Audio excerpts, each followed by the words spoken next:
Hey guys, तो क्या हाल है। मेरा नाम है Nishant Gupta and I work as ASC at Accenture. और मुझे 20 मार्च को हो चुका है 1 महीना एक्सेंचर में काम करते हुए। और जितने भी मेरे डाउट एज अ फ्रेशर थे वो सारे क्लियर हो गए। तो उन्हीं सारे डाउट्स का मैं जवाब यहाँ पर दूंगा ताकि वो सारी दिक्कतें आपको फील ना हो जो मेरे को फील हुई। ठीक है। यहाँ पर बहुत सारे क्वेश्चन है, मैं बता देता हूँ क्या क्या क्वेश्चन है, तो आपको मजा भी आएगा वीडियो में कि हाँ हमारे सारे डाउट सॉल्व होने वाले हैं। जैसे कि हमारा पैसा कब मिलेगा, पहले महीने की सैलरी में मिलेगा बोनस वगैरह का, या दूसरे महीने की सैलरी में मिलेगा। मेडिकल इंश्योरेंस में आप अकेले कवर हैं या पेरेंट्स भी कवर हैं, पेरेंट्स कवर हैं तो उसके लिए क्या अमाउंट लगेगा, एक्स्ट्रा कुछ लगेगा कि नहीं लगेगा। जैसे कि हमारे जो आवर्स हैं, वर्क आवर्स हैं, उसमें क्या क्या रेस्ट्रिक्शंस रहेंगी, एंट्री लेवल पूल क्या होता है, बेंच क्या होता है, इन दोनों में डिफरेंस क्या होता है। उसके अलावा और क्या हो सकता है, हाँ वेलकम किट, एक्सेंचर में वेलकम किट का क्या सीन चल रहा है, थोड़ा चेंज हुआ है बताऊंगा। ठीक है। उसके अलावा अब 5,000 का कुछ वहाँ आइटम वगैरह भी है, 5,000 रुपये आप मान सकते हैं, मतलब कि 5,000 वो बताऊंगा वीडियो में। ठीक है। स्टार्ट करते हैं वीडियो को। पहला क्वेश्चन हम उठाते हैं। देखो पहला क्वेश्चन कि हमारे पास क्या है, हमारा पैसा कब मिलेगा। लेट्स से मेरी जो ज्वाइनिंग थी वो 25 की थी, है ना। तो 25 से लेकर जो हमारा 28 का 8 दिन का पैसा था वो मुझे लगभग 7-8 मार्च तक आ गया था। और उसके बाद अब मार्च का पैसा आएगा कब, लगभग 31 मार्च के बाद। ये अभी मुझे बताया गया है ऐसा कि तब आएगा। पहला डाउट। ठीक है। उसके बाद नेक्स्ट चीज है कि कितने दिन ऑफिस जाना होता है। देखो अभी क्या है, अपन लोग बेंच पर हैं, जो हमारा नॉर्मली कोई रिपोर्टिंग मैनेजर ऐसा कुछ एग्जैक्ट है नहीं। तो स्टार्टिंग में आपको एक ही दिन ऑफिस जाना होता है, बाकी कोई दिक्कत नहीं होती, घर से ही रहना होता है। उसके अलावा हम वर्किंग आवर्स में रेस्ट्रिक्शंस क्या होती हैं। देखो वर्किंग आवर्स में रेस्ट्रिक्शंस इतना ज्यादा कुछ नहीं है, वो लोग ट्रेनिंग के लिए देंगे, वो आपको थोड़ा वीडियोस वगैरह देखनी होंगी। उसके अलावा कुछ मीटिंग्स वगैरह रहेंगी तो वो मीटिंग्स आपको अटेंड करनी रहेंगी। उसके अलावा आपको एक्टिव रहना होगा, है ना। स्टार्टिंग में भी आपको एक्टिव रहना होगा, कभी कभी वो इमरजेंसी कुछ मीट वगैरह रख देते हैं तो आप वो मिस ना करें, इसलिए आपको बस एक्टिव रहना होगा। ठीक। टीम्स पर, आउटलुक पर नोटिफिकेशन चेक करते रहना होगा। एंट्री लेवल पूल क्या होता है, जब आप स्टार्टिंग में ज्वाइन करते हो तो आप बेंच पर नहीं होते हो। सही समझा, बेंच पर नहीं होते हो, आप होते हो एंट्री लेवल पूल पर। एंट्री लेवल पूल का मतलब होता है as a trainee. Entry level pool as a trainee, आप एक ट्रेनी है, अभी आप बेंच पर नहीं है।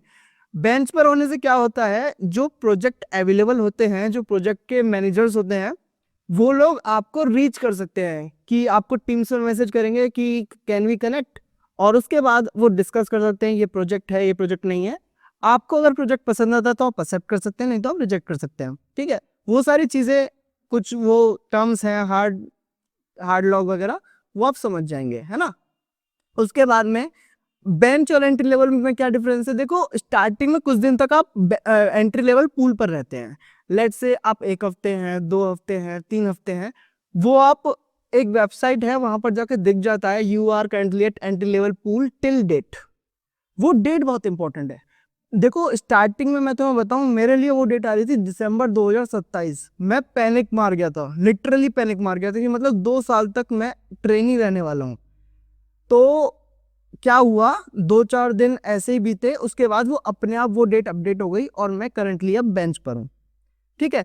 तो ट्रेनिंग के बाद आप बेंच पर रहते हैं। असल में क्या है, जब तक आप बेंच पर नहीं आएंगे तब तक आपको प्रोजेक्ट नहीं मिलेगा। पहले आपको बेंच पर आना पड़ेगा। अगर आप एंट्री लेवल पूल पर हैं तो आपको प्रोजेक्ट नहीं मिलेगा। समझ गए। ठीक। थोड़ा ज्यादा टिपिकल नहीं है, कमेंट में पूछ लेना, कुछ और डाउट आए तो बता दूंगा, है ना। और यहाँ पर है मेडिकल इंश्योरेंस में पेरेंट्स कवर होते हैं ASC वालों के या नहीं। देखो करंट पॉलिसी के अनुसार जो मेरे ऑफर लेटर के अंदर था या फिर जो चीजें हैं उसमें पेरेंट्स कवर नहीं होते हैं। अगर आपको पेरेंटल इंश्योरेंस चाहिए मेडिकल इंश्योरेंस के अंदर, जितना भी अमाउंट होगा वो आपके ऑफर लेटर में मेंशन रहेगा।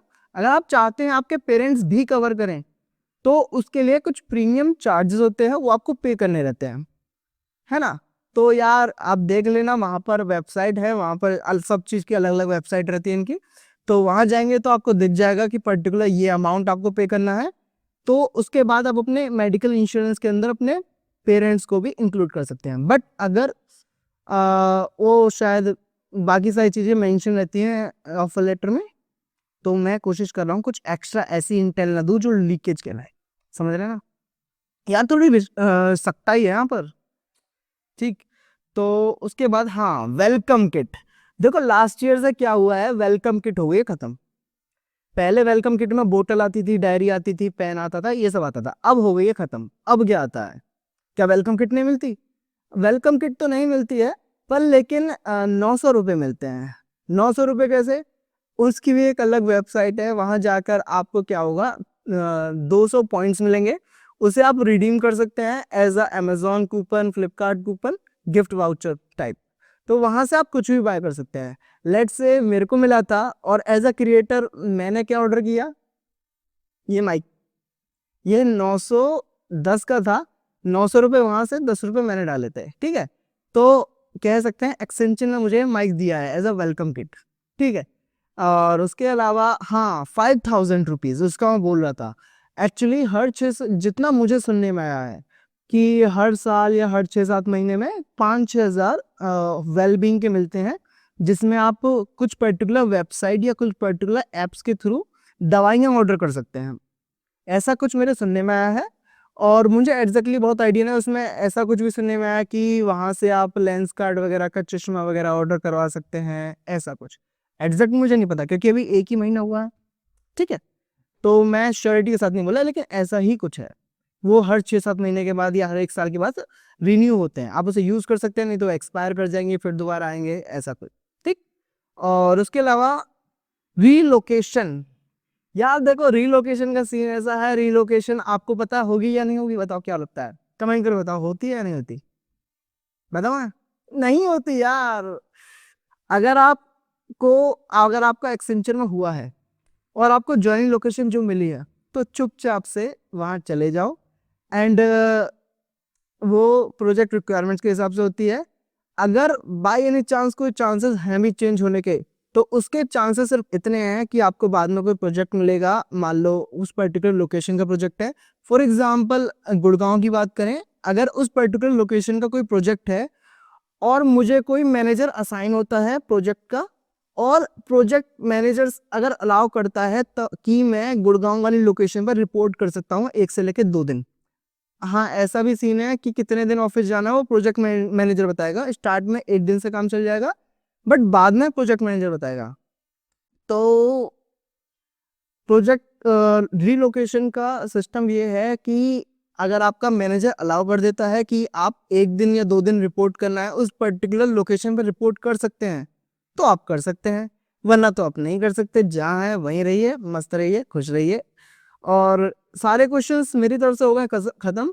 यही कुछ है मेरे को सबसे ज्यादा जो मेरे को डाउट आया था जिन चीजों में, वो हो गए खत्म। कुछ और डाउट्स हो तो कमेंट कर देना, वीडियो पसंद आए तो लाइक कर देना, इस तरह की अपडेट्स चाहिए तो चैनल को सब्सक्राइब कर देना। बाय।